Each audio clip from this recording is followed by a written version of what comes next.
Hello hello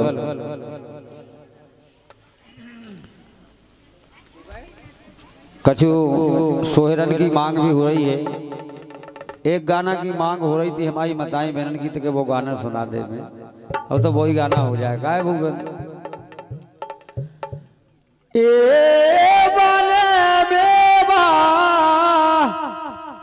मसाले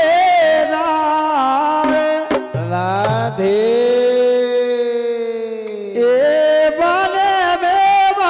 मसाले लाडूगा घी गोए के बने मेरा मसाले लाडुआ घी गोड़े के। लेकिन हमें जो लगत के बे घी गोए के लड़ुआ ऐसे गाँव में पढ़ाई में मिले हुई हैं, लेकिन वो बात तो करे नहीं है, को हमें मिले ही नहीं हुई है। तुम्हें नहीं मिले, हमें तो मिले हैं। अच्छा, और आधे हल्के हल्के से हथे, और हमें लगा तुम पहले आ गए थे। आओ पहले आ गए थे ना। ए वाले मेवा मसाले लाडूगा घी गोए के बने मेरा मसाले लाडुआ घी गोड़े के। और गांव लगते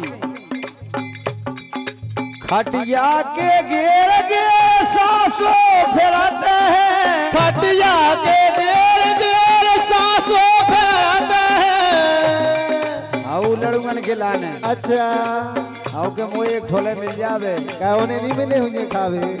और यही बात पर हमारे छोटे लाल यादव जी सम्मानीय बमनी घाट से विराजे हैं। खटिया के घेर के सासों फिरते हैं, खटिया के देर देर सासों फैलते हैं।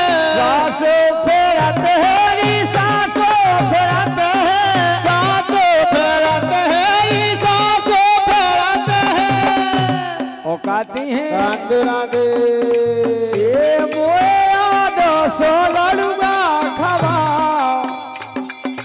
ये मोए यादो सो लड़ूगा चखा लाडूगा घी गोए के बने मेरा मसाले लाडुआ घी गोड़े के। बने मेवा मसाले लाडूगा घी गोए के बने मेरा मसाले लाडुआ घी गोड़े के। बने मेवा मसाले लाडूगा घी गोए के घी गोड़े के बोल गुइया लाडुआ घी गोड़े के। घी गोड़े के बोल गुइया लाडुआ घी गोड़े के। बने बने बने मेवा मसाले लाडुआ घी गोड़े के। मेवा मसाले लाडूगा घी गोए के बने मेवा मसाले लाडुआ घी गोड़े के। और कहती हैं राधे राधे अरे आदो देते मोए लाज लगते हैं, आदो देते लाज लगते हैं। आदो देते मोए लाज ही लगते हैं, आदो देते लाज लगते हैं। ये मोए से बताओ मेरा ये लाडूगा घी गोए के बने मेरा मसाले लाडुआ घी गोड़े के। बोले मेवा मसाले लाडूगा घी गोए के बने मेरा मसाले लाडुआ घी गोड़े के। मेवा मसाले लाडूगा घी गोए के बने मेरा मसाले लाडुआ घी गोड़े के। हरिया के घेर के जिठनी फेरते हैं, खटिया के घेर घेर जितनी फैलते हैं। जिठनी फेरते हैं री जिठनी फेरते हैं, जितनी फैलते हैं, जितनी फैलते हैं। और जेठानी खुद कहती कि हमारी लाग लग जाए। अच्छा राधे यही बात पर हमारे सम्मान्य भैया पुष्पेंद्र यादव जी टोमरा इनके द्वारा 51 रुपया है। और सम्मानीय भैया महेश यादव जी टोंगरा और आनंदी यादव जी टोंगरा, इनके द्वारा 51 रुपया है।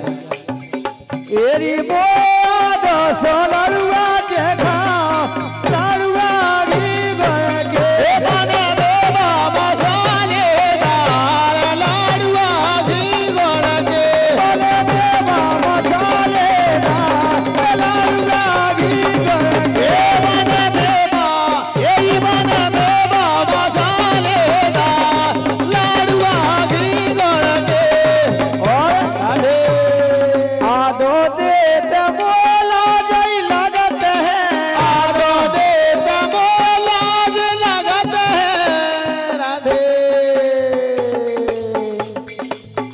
और भैया पुष्पेंद्र सिंह ड्राइवर टूडेवाल और इनके द्वारा 51 रुपया है। बहुत बहुत धन्यवाद है। अरे आदो दे मोला जई लगत है आदो दे तमोलाज लगत है एरी मोए राधे सिंगो दाओ ने लालुआ की गए के बना देवा मसालेदार लाडुआ घी गड़ के बने देवा मसालेदार लाडुआ घी गए के बना देवा मसालेदार लाडुआ घी गड़ के बने देवा मसालेदार लाडुआ घी गए के बना देवा मसालेदार लाडुआ घी गड़ के क्या बात है। खटिया के गे चाची फेरत है खटिया के घेर गे चाची फेरत है चाची फेरत है री नंदी फेरत है चाची फेरत है और नंदी फेरत है ए मोए आदोसो लड़ुआ खाओ लड़ुआ घी गए के बने देवा मसालेदार लाडुआ घी गड़ के बने देवा मसालेदार लड़ुआ घी गए के बने देवा मसालेदार लाडुआ घी गड़ के अरे आदो देत मोला जई लगत है आदो दे तमोलाज लगत है ए मोए से बदाओ ने लाडुआ घी गए के बना देवा मसालेदार लाडुआ घी गड़ के बने देवा मसालेदार लाडुआ घी गए के। क्या बात है। बहुत बहुत धन्यवाद है।